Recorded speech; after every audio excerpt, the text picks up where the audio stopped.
has the Pope come out in favor of Ukraine? Just how does this differ from his predecessor? And is this already having effects on the peace process? I'm Paul, U.S. Army combat veteran. Let's talk about it.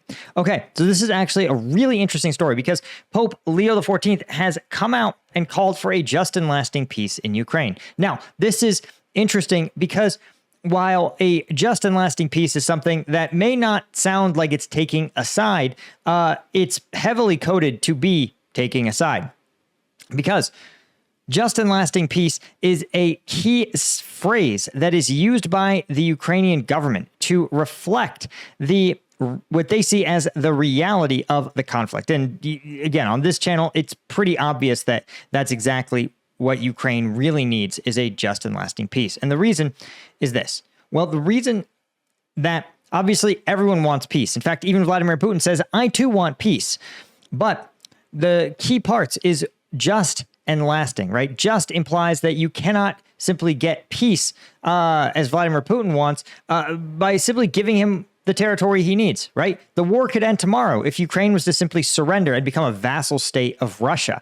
But that would involve allowing Ukrainians to live under an oppressive regime who literally, remember, Vladimir Putin's official stance is that Russians are the superior people and are naturally meant to dominate Ukrainians, that Ukrainians are inferior and misguided and need Russian leadership to correct their wayward state, right? And so this should send off a bunch of warning bells to almost anyone who has studied any kind of ethnic conflict, because when one ethnicity believes that they say, listen, we are the natural superior group of people, and it is right for us to dominate this lesser people, that's usually on the road to some pretty bad stuff. And the Ukrainians will tell you, you don't even have to look 100 years in their history to see that this is the Russian MO, right? In the 1930s, the Ukrainians were famously subject to a tremendous campaign of starvation orchestrated by Moscow, who instead of distributing any level of food to the Ukrainians, instead actually ripped food away from Ukraine during a famine, allowing millions and millions of Ukrainians to starve. It's considered a ethnic cleansing on par with the largest that have ever happened in history. So the Ukrainians say, listen, the Russians generally cannot be given peace through capitulation, because it will not be peace. It will simply change the format of the killing to something more brutal. But you don't even have to look that far back in history to see why the Ukrainians talk about a lasting peace. And the reason they add the lasting phraseology is because in the last 30 years, there have been no less than 3 different peace agreements made with Russia. The Budapest Memorandum, in which Russia pledged to never violate Ukraine's sovereignty in exchange, of course, for Ukraine giving up their nuclear weapons. Obviously, Russian troops have been violating Ukrainian sovereignty since 2014 and have faced minimal consequences. So the Ukrainians say, listen, there was never a lasting peace. The Budapest Memorandum never codified a peace that lasted for a mere 25 years, right? Then they said, listen, to resolve the separatist movements backed by Russia in the Donbas and Crimea, there were no less than 2 different peace treaties signed with Russia called the Minsk Accords. Those Minsk Accords fell apart with Russian violations within hours of their signature in some cases. And this complete disaster, again, these were also ostensibly peace documents. So now the Ukrainians have said, listen, if you want the peace we need to have has to be both just, right, and also lasting, something that has the teeth to sustain itself. And for the Ukrainians, what that means is a real meaningful security guarantee. Because remember, they gave up their nuclear weapons, something that would have been a guarantee, but in exchange for a piece of paper. And so the Ukrainians have said, no more do we depend on feel-good pieces of paper to reflect our security. We need boots on the ground. We need weapons in hand.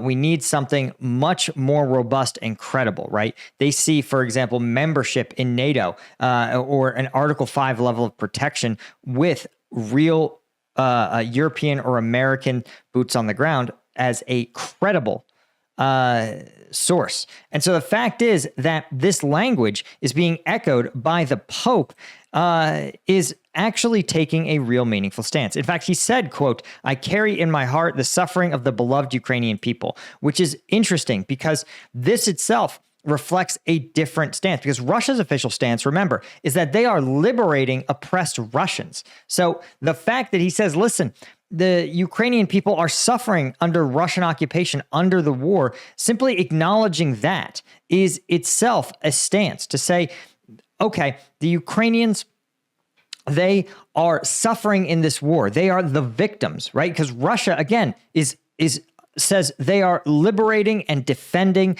Russian people. They are freeing them from the burden of having to govern themselves.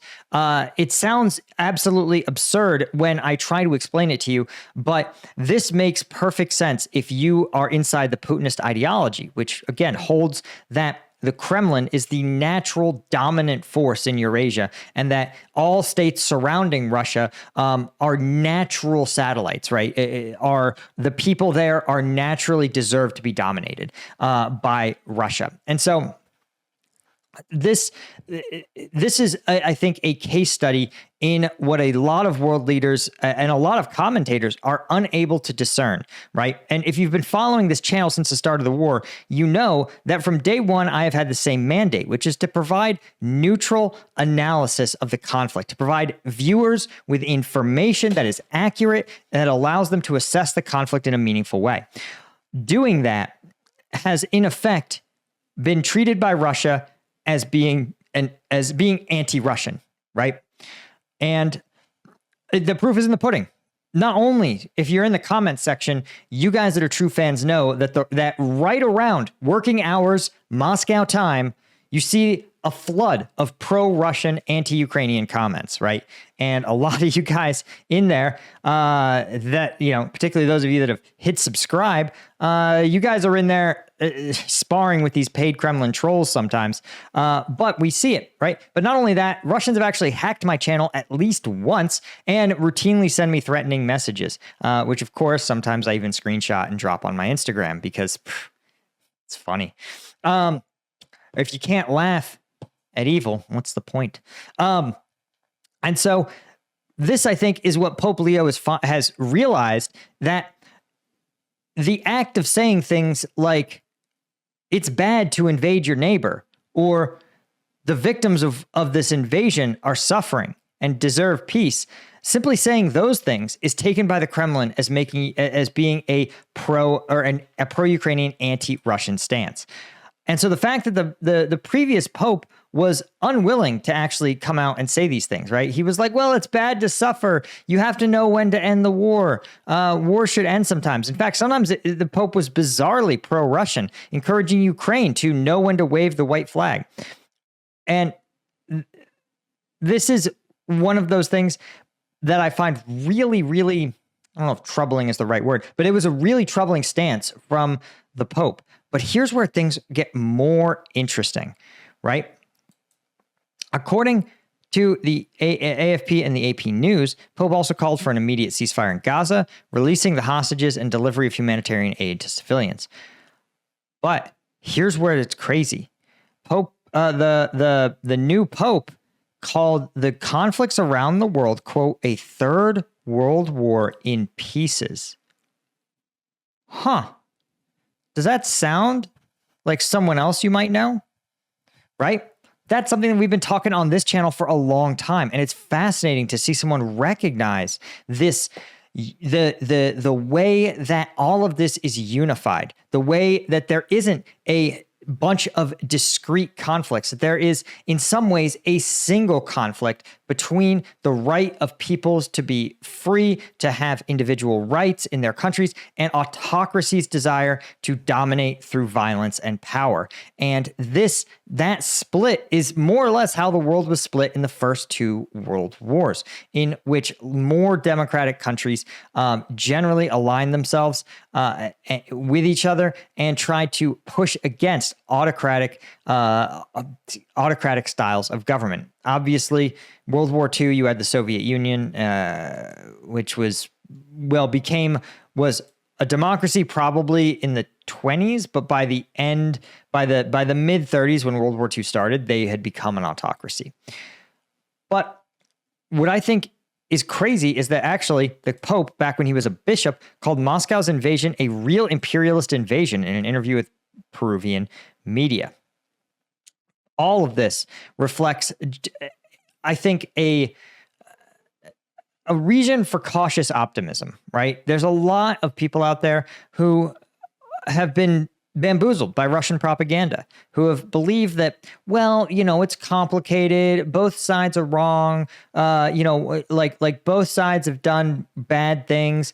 And like that can be true, but that doesn't mean that concepts like right and wrong, like victim and perpetrator, don't still exist, right? If you've ever been in law enforcement, you know that almost every domestic violence call, you'll go and you'll say both spouses will have done something wrong or mean or unjust, but that doesn't mean that there isn't one spouse who has done something horrible to the other, right? That's just the classic move, right? Just because little Billy called you, or look at any other street fight, right? Just because little Billy called you a really mean name doesn't give you the right to shoot him, right? That's we intuitively know that that's how it works for individual people, but somehow, thanks to Russian propaganda, thanks to the overwhelming amount of information on social media, it can feel like a disturbing number of people are tricked to believe both sides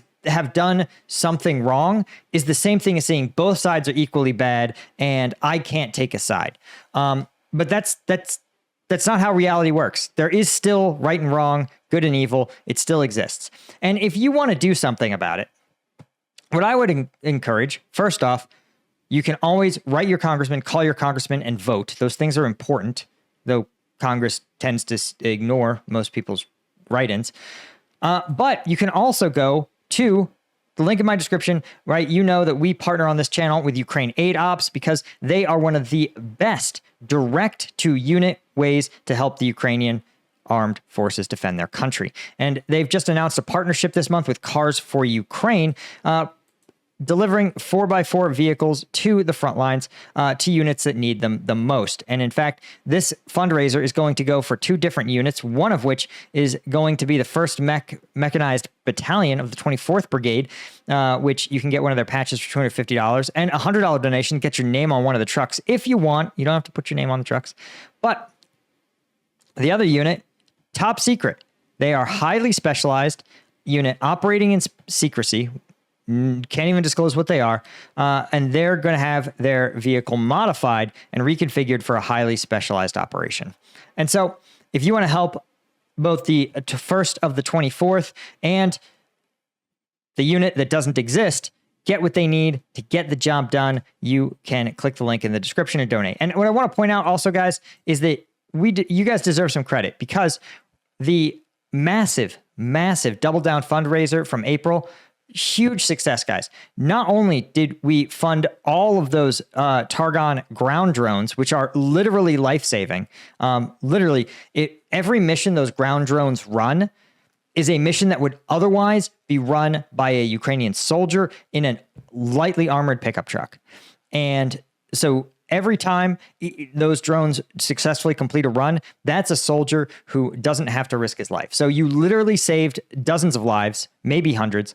But also, you can see there's still more stuff arriving at the UAO warehouse. We're buying Matrix 3Ts, Mavics with batteries, FPV cameras, thermal and night cameras, which are super sought after, Starlinks, and more, right? So these units are just getting so much of what they need. And you can literally follow them on Twitter or on YouTube, and you see they post literally the deliveries with their units, right? Here's some of the stuff for the Karthia Brigade.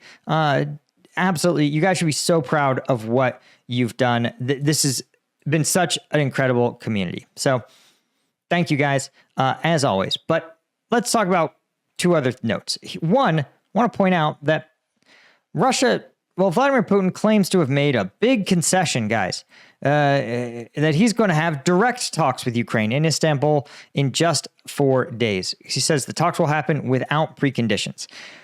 But here's what I want to point out. Is that this is again, part of the stringing along that is the Russian policy right now. Because remember, Putin just 24 hours ago, when he said, hey, are you interested in peace? You can do a ceasefire right now. He said, yeah, I'll only do a ceasefire if the Ukrainians don't mobilize a single troop, receive a single weapon from allies, or reinforce their positions in any way. Which, as I point out, is sort of like breaking into someone's house, robbing their living room, and then saying, oh, I promise not to break back into your house, but only if you're not allowed to lock your bedroom door. You'd go, guys, the only reason that matters to you is if you plan on robbing me more. So Vladimir Putin, again, on top of that, he's at, I think, 3 or 4 ceasefires now where he has absolutely violated, including his most recent May Day ceasefire, in which he launched 106 drones at Ukrainian targets, civilian targets, right? In addition to a robust amount of frontline combat. In fact, you can see here, May 10th, 9th, 7th, there's continued Russian advances that have never really stopped, right? 6th, 7th, 9th, 10th. The Russians never stopped attacking. They never stopped attacking, never stopped advancing. So why on earth should we treat Putin being like, but guys, good news. I plan on talking with different people. It's like, guys, your talk means nothing. You've demonstrated repeatedly that you're just lying through your teeth. You are mobilized. Putin has mobilized his economy. He's mobilized his people. He is fully on a war footing.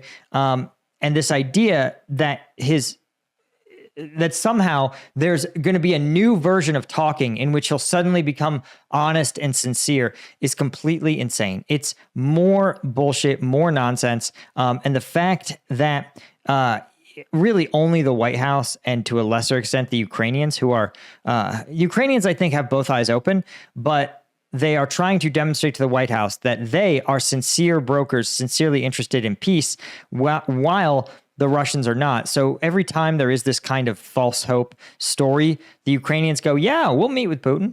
Yeah, we'll do a ceasefire. Why don't we have a longer ceasefire? We'll do a ceasefire. And it eventually just sort of becomes humiliating for the White House and for the Ukrainians to continually treat Putin as though he's not someone with an imperialist goal, who is, again, like, Putin was not willing to surrender when his troops were being driven from Kherson, driven out of Kharkiv, when Russian tactics were powerless to stop the Ukrainians. Why on earth would he ever stop now that he has these tremendous advantages over the Ukrainians, while Ukraine's biggest ally, the United States, is not planning on passing another aid package? Russia goes, listen, we're winning. Why are we going to stop now? This is, again, something that is incredibly simple. The only way to get Vladimir Putin to meaningfully negotiate is to make him believe that he is losing and will lose worse in the future. That is it. But of course, this is hard to do, because what I want to point out is that there's some problems. Namely, that the administration is transparently for sale. And ultimately, you cannot credibly negotiate with someone who can be bought, right? The reason is simple, is that you know that there is no stance that that cannot be bribed away. And you're seeing this look no further than the fact that the administration, I thought the story was just too preposterous, but too illustrative, is accepting, purportedly, from Qatar, a noted U.S., well, not an adversary, not an enemy, not an adversary, not an ally, just kind of a third actor, giving him a, quote, gift of a giant jet that is a palace in the sky. It's the most valuable gift ever extended to the United States from a foreign government. And the reason that's seen as such a problem is because it's a bribe. It is a bribe that Trump can use as the new Air Force One until he leaves office. And once he does, the ownership of the plane will be transferred to the Trump Presidential Library Foundation, i.e., they'll go to Trump himself. This is completely absurd. Like, you can just bribe the president with a jumbo jet? Like, does anyone else think that's fucking insane? And the fact that the president is just brazenly going to accept it sends a message to every other government that says, listen, guys, I am for sale, and here is the starting price for influence, right? This is what the Qataris did. Can you match it? So at the end of the day, unfortunately, the Vladimir Putin and his lackeys have lots of ways to funnel money to the president. And ultimately, it doesn't matter whether they do it or not. The point is that they can. And how can you negotiate sincerely? How can you be Ukraine and say, I trust the United States to do the right thing by us, to support us, when you know that they can be bought by Russian-backed assets, right? It becomes a world in which the richest countries and richest people get to exert influence, and regular countries, regular people don't get their policies enacted. They get screwed, right? They get treated like Ukraine, forced to hand over its minerals in exchange for the privilege of having the United States shit all over them and praise their ally, right? That's the kind of treatment that we're going to see going forward for people who don't have massive amounts of money, or countries that don't have massive amounts of bankroll and influence to purchase, right? If you can't buy Trump a jumbo jet, good fucking luck. Anyway, guys, that's all I had. Thank you to Bill Collier, Robert Colburn, Guys Martin, Gina Cresta, Chris Gorsuch, Francis Karius, Angel 90, Petra Toro, and Jalen Gao, as well as all of our lieutenant tier members. Couldn't do it without you guys. See ya over on Combat Vet News. Cheers.